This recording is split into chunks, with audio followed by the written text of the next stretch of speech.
ఇక విద్యుత్ విచారణ కమిషన్ గా జస్టిస్ మదన్ బి లోకూర్ ను నియమించింది తెలంగాణ రాష్ట్ర ప్రభుత్వం. కమిషన్ చైర్మన్ విషయంలో మాజీ సీఎం కేసీఆర్ దాఖలు చేసిన పిటిషన్ పై స్పందించిన సుప్రీంకోర్టు సూచనలు సలహాలు చేసింది. ఈ క్రమంలోనే కమిషన్ కొత్త చైర్మన్ ను నియమిస్తున్నట్లు స్పష్టం చేసింది రాష్ట్ర ప్రభుత్వం. గతంలో సుప్రీంకోర్టు జడ్జిగా ఉమ్మడి ఏపీలో హైకోర్టు ప్రధాన న్యాయమూర్తిగా పనిచేశారు లోకూర్. గత ప్రభుత్వ విద్యుత్ అవకతవకలపై విచారణకు ఏర్పాటు చేసిన కమిషన్ కు ఇంతకు ముందు చైర్మన్ గా జస్టిస్ నరసింహారెడ్డి వ్యవహరించారు. విచారణ నేపథ్యంలో జస్టిస్ నరసింహారెడ్డి మాజీ సీఎం కేసీఆర్ ని తమ ముందు హాజరు కావాలని కోరారు. అందుకు కేసీఆర్ ఒప్పుకోలేదు. ఆయనకు వ్యతిరేకంగా సుప్రీంకోర్టుకు వెళ్లారు. దీంతో సుప్రీంకోర్టులో కేసీఆర్ వాదనకు బలం చేకూరింది. అయితే ఇప్పుడు ప్రభుత్వం జస్టిస్ లోకూర్ ను నియమించింది కాబట్టి ఆయన ఏం చేస్తారన్నది ఆసక్తికరంగా మారింది. ఎందుకంటే ఇప్పటికే దాదాపుగా కమిషన్ విచారణ పూర్తయింది. మరి ఇప్పటి వరకు జరిగిన విచారణను లోకూర్ కొనసాగిస్తారా? మళ్ళీ మొదటి నుంచి విచారణ స్టార్ట్ చేస్తారా? లేదంటే గత చైర్మన్ జస్టిస్ నరసింహారెడ్డి మాదిరిగానే కేసీఆర్ ని కమిషన్ ముందు హాజరు కావాలని కోరుతారా అనేది హాట్ టాపిక్ గా మారింది. మరింత సమాచారం మా ప్రతినిధి శ్రవణ్ అందిస్తారు. శ్రవణ్, జస్టిస్ లోకూర్ మళ్ళీ తిరిగి మొదటి నుండి విచారణని కొనసాగిస్తారా? ఏ విధంగా సాగుతుంది అనుకుంటున్నారు?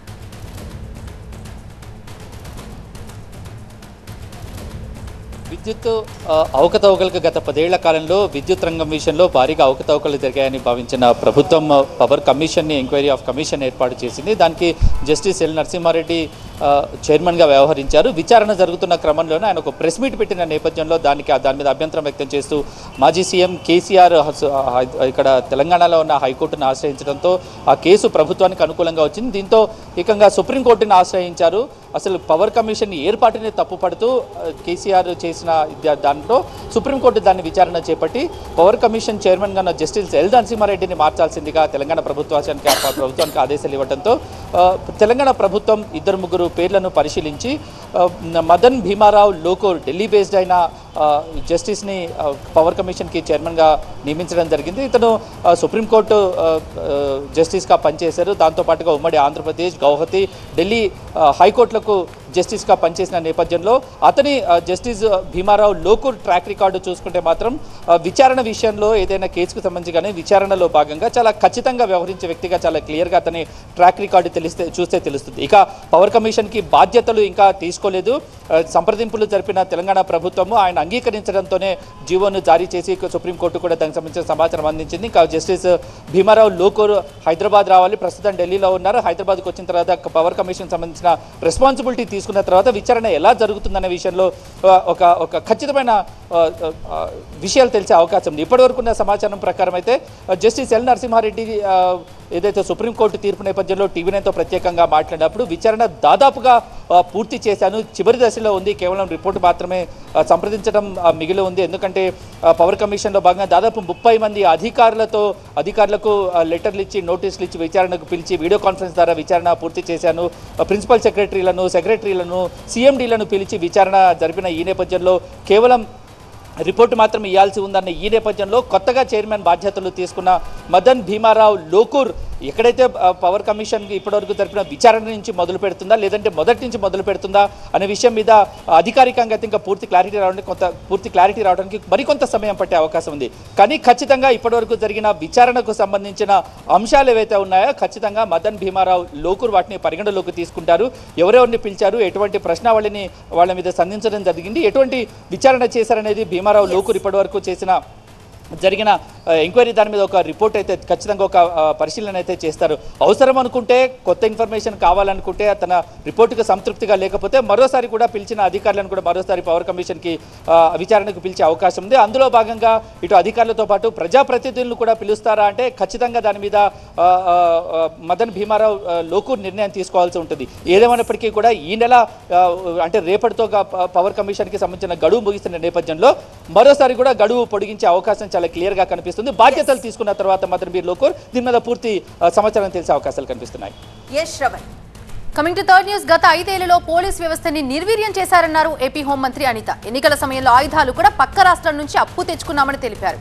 రాజకీయ హత్యలపై జగన్ది దుష్ప్రచారమని మండిపడ్డారామె. 36 మంది పేర్లు ఇవ్వమని అడిగితే స్పందన లేదన్నారు. గవర్నర్కి ఇచ్చిన ఫిర్యాదులో 31 మందిని రాశారని తెలిపారు అనిత. రాష్ట్రంలో 4 రాజకీయ హత్యలు మాత్రమే జరిగాయని, అందులో 3 టీడీపీ, 1 వైసీపీ కార్యకర్త చనిపోయారన్నారు అనిత. విశాఖలో అన్ని జిల్లాల ఎస్పీలతో సమీక్ష నిర్వహించిన హోంమంత్రి ఏపీలో గంజాయిని అరికట్టేందుకు ప్రత్యేక టాస్క్ ఫోర్స్ ఏర్పాటు చేస్తామన్నారు. దానికి ఎస్పీ స్థాయి అధికారిని నియమిస్తామని తెలిపారు. గంజాయి ఫిర్యాదుల కోసం టోల్ ఫ్రీ నెంబర్ కూడా ఏర్పాటు చేస్తామన్నారు. నార్కోటిక్ టాస్క్ ఫోర్స్ అన్నది స్పెషల్గా ఇంతకు ముందు మనకి సెబ్లో ఉండేది నార్కోటిక్ అన్నది.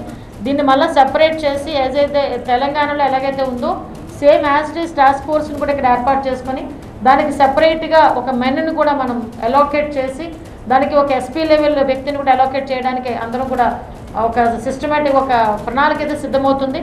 అది యాజ్ ఎర్లీ యాజ్ పాసిబుల్ మనకి దీనికి వస్తుందండి, రన్నింగ్లో కూడా వస్తుంది. At the same time already told free number కూడా వచ్చింది. దీని అంతటినీ కూడా ఒక రోజు మేము లాంచ్ చేసేటప్పుడు అవన్నీ కూడా మీకు అందరికీ కూడా చెప్పడం జరుగుతుంది. అదేవిధంగా లాస్ట్ టైం ఏదైతే మేము ఉన్నామో దాని మీద కూడా ఈ గంజా ఎక్కడైతే మనకి పట్టుకొని అంటే వాళ్ళ దగ్గర ఉన్న ఇన్ఫర్మేషన్ ఇస్తారో వాళ్ళకి కూడా ఒక ప్రైజ్ మనీ గురించి కూడా ఇదంతా డీటెయిల్డ్గా ఒక సిస్టమేటిక్గా ఏదో ఈరోజు చెప్పామో రేపు ఇచ్చేయాలనేది కాకుండా దీన్ని ఒక పక్కా ప్రణాళికతో ఏర్పాటు చేసుకున్నాం. దీన్ని as well as possible with in 1 వీక్లో మీ అందరి ముందుకి కూడా తీసుకుని వస్తాం. పూర్తి సమాచారం మా ప్రతినిధి ఖాజా అందిస్తారు. ఖాజా, ఏపీ హోంమంత్రి చెప్పినట్టుగా గంజాయిని అరికట్టడమే లక్ష్యంగా ముందుకు పావులు కలుపుతున్నట్టు తెలుస్తుంది ఏపీ ప్రభుత్వం. దీనికి సంబంధించి పూర్తి అప్డేట్స్ ఏంటి ఖాజా? ఖచ్చితంగా రాష్ట్రంలో నమోదవుతున్న సంచలన నేరాల నేపథ్యంలో అధికార ప్రతిపక్ష నేతల మధ్య మాటల ఉద్యమం పెరిగింది. అయితే ఈ నేపథ్యంలోనే కీలకమైన రాష్ట్రంలో శాంతి భద్రతల నియంత్రణ, నేరాల నియంత్రణపై ప్రత్యేకంగా కీలకంగా ఒక హోంమంత్రి సమీక్ష నిర్వహించారు. విశాఖ నుంచి నిర్వహించిన ఈ సమీక్షలో ప్రత్యక్షంగా విశాఖ సిటీకి సంబంధించిన యూనిట్ అధికారులంతా ప్రత్యక్షంగా పాల్గొన్నారు. మరోవైపు వివిధ జిల్లాలు, ఏపీలోని వివిధ జిల్లాలకు సంబంధించిన ఎస్పీలు అలాగే రేంజ్ డీఐజీలతో పాటు పోలీస్ కమిషనర్లు కూడా వీడియో కాన్ఫరెన్స్లో ప్రత్యేకంగా ఈ సమీక్షలో హాజరయ్యారు. ప్రధానంగా ఈరోజు జరిగిన ఈ సమీక్షలో అంటే హోంమంత్రిగా బాధ్యతలు స్వీకరించిన తర్వాత రాష్ట్ర వ్యాప్తంగా ఉన్న పోలీస్ అధికారులతో సమీక్ష నిర్వహించడం ఇదే తొలిసారి. ఈ మొదటి సమావేశంలో ప్రత్యేకంగా 3 కీలక అంశాలపై చర్చించారు. తొలుత గంజాయి నియంత్రణ, సమూలంగా నేరాల నియంత్రణపై ప్రత్యేకంగా ఫోకస్ పెట్టారు. దీంతోపాటు మహిళలపై జరుగుతున్న నేరాలు, వాటిని అరికట్టాల్సిన అంశాలు, అలాగే పోలీసులకు కల్పించాల్సిన కనీస వసతులతో పాటు వారి సంక్షేమం, ఈ 3 అంశాల మీద కూలంకషంగా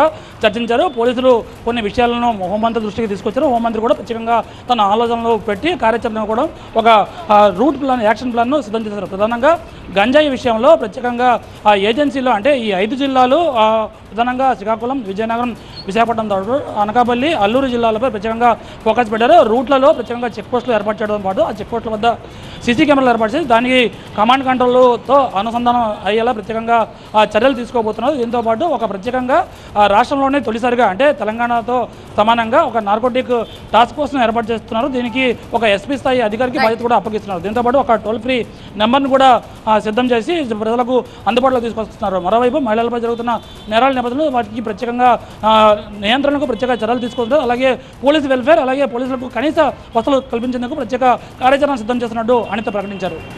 థ్యాంక్ యూ ఖాజా. ఇక బీఆర్ఎస్ ఎమ్మెల్యేలు వరుసగా కాంగ్రెస్ లోకి క్యూ కడుతున్న సమయంలో కాంగ్రెస్ నుంచి బ్యాక్ టు బీఆర్ఎస్ అని గద్వాల ఎమ్మెల్యే కాంగ్రెస్ కి షాక్ ఇచ్చారు. గద్వాల ఎమ్మెల్యే కృష్ణమోహన్ రెడ్డి మళ్లీ బీఆర్ఎస్ వైపు చూస్తున్నారు. అసెంబ్లీలోని బీఆర్ఎస్ ఎల్పీ కార్యాలయంలో ఆయన కేటీఆర్ ని కలిశారు. ఈ నెల 6న కాంగ్రెస్ లో చేరిన కృష్ణమోహన్ ఇప్పుడు దాన్ని ఖండిస్తున్నారు. తాను ఇప్పటికీ బీఆర్ఎస్ లోనే ఉన్నానని, పార్టీ మారలేదని అంటున్నారు. తాను కాంగ్రెస్ కండువా కప్పుకోలేదని, ఆ రోజు తన మెడలో ఉన్నది దేవుడి గుడికి సంబంధించిన కండువా అంటూ కొత్త వాదన వినిపించారు. త్వరలోనే తాను కేసీఆర్ ని కూడా కలుస్తానని చెప్తున్నారు. తనకు కేసీఆర్ అపాయింట్మెంట్ ఇప్పించాలని కేటీఆర్ ని కోరినట్లుగా తెలిసింది. ఒకవైపు సీఎం రేవంత్ సహా కాంగ్రెస్ ఎమ్మెల్యేలంతా 2వ విడత రుణమాఫీ కార్యక్రమంలో పాల్గొనగా అనూహ్యంగా బండ్ల యూటర్న్ తీసుకోవడం తెలంగాణ రాజకీయాల్లో హాట్ టాపిక్ గా మారింది. బీఆర్ఎస్ పార్టీ నుంచి మరికొంతమంది ఎమ్మెల్యేలు కాంగ్రెస్ లో చేరుతారు అని అధికార పార్టీ నేతలు చెబుతున్న తరుణంలో కాంగ్రెస్ లో చేరిన ఎమ్మెల్యే తిరిగి ప్రతిపక్ష పార్టీలోకి వెళ్లిపోవడం ఇప్పుడు చర్చనీయాంశంగా మారింది. మా ప్రతినిధి రాకేష్ సిద్ధంగా ఉన్నారు ఫుల్ డీటెయిల్స్ తో. రాకేష్, పార్టీ మారిన కృష్ణమోహన్ రెడ్డి ఎందుకు యూటర్న్ తీసుకున్నారు? నియోజకవర్గంలో కాంగ్రెస్ శ్రేణులతో ఆయన వర్గం కలుపుకుని వెళ్లడంలో ఏదైనా ఇబ్బంది వచ్చిందా? ఎస్, ఖచ్చితంగా స్థానిక సమస్యలే మళ్ళీ రిటర్న్ ఆయన బీఆర్ఎస్కి రావడానికి కారణం అని చెప్తున్నారు. ఆయన కూడా అదే చెప్పారు. అది ఇప్పుడు ఖండిస్తున్నటువంటి ఆయన చేరట్లేదు, బీఆర్ఎస్లో చేరట్లేదు, ఖచ్చితంగా కాంగ్రెస్లో కొనసాగుతారని ఒక కాంగ్రెస్ ఎమ్మెల్యే ఆది శ్రీనివాస్ అంటుంటే ఆయన వెళ్ళిపోయారు, కానీ తొందరపడి వెళ్ళిపోయారు. స్థానిక సమస్యలు ఉంటే పరిష్కరించుకోవాలి, ఎమ్మెల్యేగా గ్రిప్ సాధించుకోవాలి, కానీ పార్టీ వదిలి వెళ్ళిపోవడం కరెక్ట్ కాదు అంటూ ఇంకొంతమంది కాంగ్రెస్ ఎమ్మెల్యేలు అక్కడ చెప్తున్నారు. పొంగులేటి శ్రీనివాసరెడ్డి మాత్రం ఆయన వెళ్ళలేదు, పార్టీలోనే ఉంటారు. ఇంకొంతమంది అవసరమైతే బీఆర్ఎస్ నుంచి కాంగ్రెస్లో కలుస్తారు, కానీ మళ్ళీ చేరిన వాళ్ళు ఎవరు రిటర్న్ వెళ్ళిపోరు, కేవలం తెలిసిన పరిచయాలతోనే కేటీఆర్ని కలిశారంటూ పొంగులేటి శ్రీనివాసరెడ్డి చెప్పారు. కానీ ఉదయం జరిగిన సంఘటన మాత్రం ఆయనే 3 సార్లు ఎల్పీ ఆఫీస్కి వచ్చి కేటీఆర్ ఉన్నారని అడిగి 3వసారి కేటీఆర్ అక్కడ అవైలబుల్గా ఉండడంతో వచ్చి కలిసి ఇక మీతోనే ఉంటాను, ఇదే పార్టీలో జర్నీ చేస్తాను, ఇప్పటి నుంచి మీతోనే కలిసి ఉంటాను అంటే ఆయన చెప్పారు. దాంతోపాటు 2-3 రోజుల్లో అపాయింట్మెంట్ ఇప్పిస్తే కేసీఆర్ని కలుస్తాను, కేసీఆర్ని కలిసి వచ్చి అఫీషియల్గా నేను బీఆర్ఎస్లోనే ఉంటానంటూ ప్రకటన కూడా చేయబోతున్నాను. తర్వాత బయటకు వచ్చి మీడియాతో మాట్లాడుతూ off the record chit chat చేస్తూ అసలు నేను పార్టీనే మారలేదు, బీఆర్ఎస్లోనే కొనసాగుతున్నాను, టెక్నికల్గా బీఆర్ఎస్లోనే ఉన్నానని అడిగారు. అప్పుడు మీరు ఆ రోజు రేవంత్ రెడ్డి దగ్గర కండువ కప్పుకున్నారని అడిగిన ప్రశ్నకు మాత్రం అది కాంగ్రెస్ కండువ కాదు, దేవుని కండువ, మర్యాదపూర్వకంగా వేసినటువంటి కండువని మాత్రమే కప్పుకున్నానంటూ ఆయన క్లారిటీ ఇచ్చారు. మొత్తంగా నేను బీఆర్ఎస్తోనే కంటిన్యూ కాబోతున్నాను, నేను పార్టీ మారలేదు, బీఆర్ఎస్లోనే టెక్నికల్గా ఉన్నాను, నాతో పాటు ఇంకొంతమంది కూడా ఎవరైతే కాంగ్రెస్కి వెళ్ళిపోయారో వాళ్ళు కొంతమంది రావడానికి కూడా సిద్ధంగా ఉన్నారు. అక్కడ స్థానిక పరిస్థితులు అడ్జస్ట్ చేసుకునే విధంగా లేవు, ఓడిపోయిన వాళ్ళకు కొంత ప్రయారిటీ ఎక్కువగా ఇస్తున్నారు. నా నియోజకవర్గంలో కూడా ఓడిపోయిన అభ్యర్థిని అనేక అధికారిక కార్యక్రమాలకు పిలవమని ఒత్తిడి చేస్తున్నారు. దాంతోపాటు ఆవిడ కూడా అనేక అధికారిక కార్యక్రమాల్లో పార్టిసిపేట్ చేస్తున్నారు, ఇది నాకు ఇబ్బందిగా ఉంది అంటూ చెప్పారు. ఇటు కాంగ్రెస్కి సంబంధించినటువంటి మహబూబ్నగర్ ఎమ్మెల్యే ఎన్ఎం శ్రీనివాసరెడ్డి కొద్దిసేపటి క్రితం చిట్ చాట్ చేశారు. ఆయన స్థానిక సమస్యలు ఉంటే అడ్జస్ట్ చేసుకోవాలి, స్థానిక ఎన్నికల్లో కొంత ప్రయారిటీ కావాలని కృష్ణమోహన్ రెడ్డి అడిగారు. ఆ ప్రయారిటీ కూడా ఇస్తామన్నాం, ఆయన మనుషులకే టికెట్లు ఇస్తామన్నాం. ఒక బీసీ మహిళ ఆమెను ఎక్కడ నియోజకవర్గంలో తిరగొద్దని చెప్పడం ఇబ్బందిగా మారింది, అందుకోసమే మేము కూడా ఎంటర్టైన్ చేయలేకపోయినా పార్టీ మారారు, తొందరపడ్డారు అంటూ ఆయన కొన్ని వ్యాఖ్యానాలు చేశారు. ఇంకా కొంతమంది తిరిగి వస్తారని బీఆర్ఎస్ భావిస్తుంది, బీఆర్ఎస్కి ఇది ఒక మంచి బూస్టింగ్ అని చెప్పొచ్చు, కాంగ్రెస్కి ఒక ఇంత షాక్ గురి చేసినటువంటి సంఘటన అని చెప్పొచ్చు. Right, thank you Rakesh.